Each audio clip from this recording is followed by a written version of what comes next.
बहन की शादी को 6 साल हो गए, मैं कभी उनके यहाँ नहीं गया। ईद शब रात अम्मी या अब्बू चले जाते थे।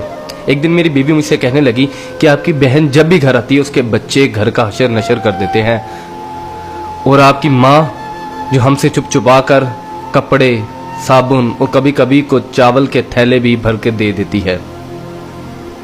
अपनी माँ से कहो ये हमारा घर है, कोई खैरात सेंटर नहीं।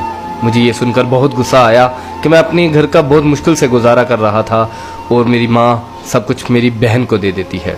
बहन एक दिन घर आई हुई थी तो उसके बेटे ने टीवी का रिमोट तोड़ दिया। मैंने माँ से गुस्से से कहा कि माँ, बहन को कहा करो ईद के दिन आया करे, और ये जो आप साबुन, चावल और ये जो चीज़ें देती हो इनको बंद करें।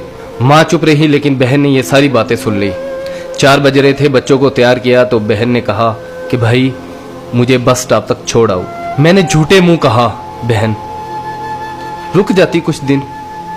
बहन मुस्कुराई और बोली नहीं भाई, बच्चों की छुट्टियां खत्म हो रही हैं, मुझे जाना है। फिर जब हम दोनों भाइयों में ज़मीन का बंटवारा हो रहा था तो मैंने साफ इनकार कर दिया कि मैं अपनी ज़मीन से बहन को हिस्सा नहीं दूंगा। तो माँ ने कहा कि बेटी का भी तो हक बनता है। मैंने गाली देते हुए कहा जो कुछ भी हो जाए मैं बहन को हिस्सा नहीं दूंगा। मेरी बीवी ने भी बहन को बुरा भला कहा, वो बेचारी खामोश थी। बड़ा भाई अलहदा हो गया और मेरे बड़े बेटे को टीबी हो गया और मेरे घर के हालात ख़राब हो गए। जितना सब कुछ था मैं उसके इलाज पे लगा चुका था। मेरे पास इलाज करवाने के पैसे नहीं थे, मैं बहुत परेशान था।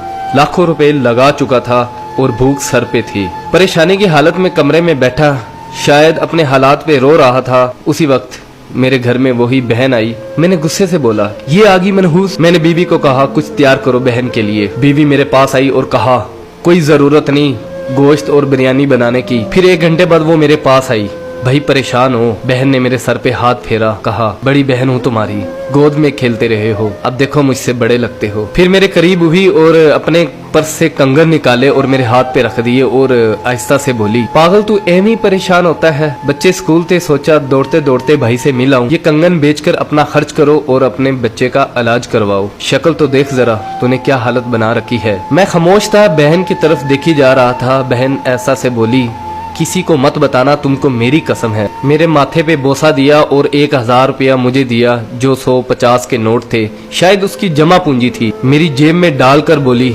बच्चों को गोश्त ला देना और परेशान मत हुआ कर। जल्दी से अपना हाथ मेरे सर पे रखा, देख कितने बाल सफेद हो गए। वो जल्दी से जाने लगी तो उसके पैरों की तरफ देखा तो टूटी हुई जूती पहनी हुई थी और पुराना सा दुपट्टा ओढ़ा हुआ था। जब भी आती थी वही दुपट्टा ओढ़कर आती थी। बहन की इस मोहब्बत में मर चुका था मैं। हम भाई कितने मतलब प्रस्त होते हैं, बहनों को पल भर में बिगाना कर देते और बहनें भाइयों का जरा सा दुख बर्दाश्त नहीं करती। मैं हाथ में कंगन पकड़े जोर जोर से रो रहा था, उसके साथ मेरी आंखें भी नम हो गई। अपने घर में खुदा जाने वो कितने दुख सह रही होगी। कुछ लम्हे के लिए अपनी बहनों के पास बैठकर हालचाल पूछ लिया करो, शायद उनके चेहरों पे कुछ लम्हों के लिए एक सुकून सा आ जाए। बहनें माँ का रूप होती हैं और भाई बाप का रूप होते हैं। स्टोरी अच्छी लगी हो तो इसको लाइक कर दीजिएगा, इसको शेयर भी कर दीजिएगा।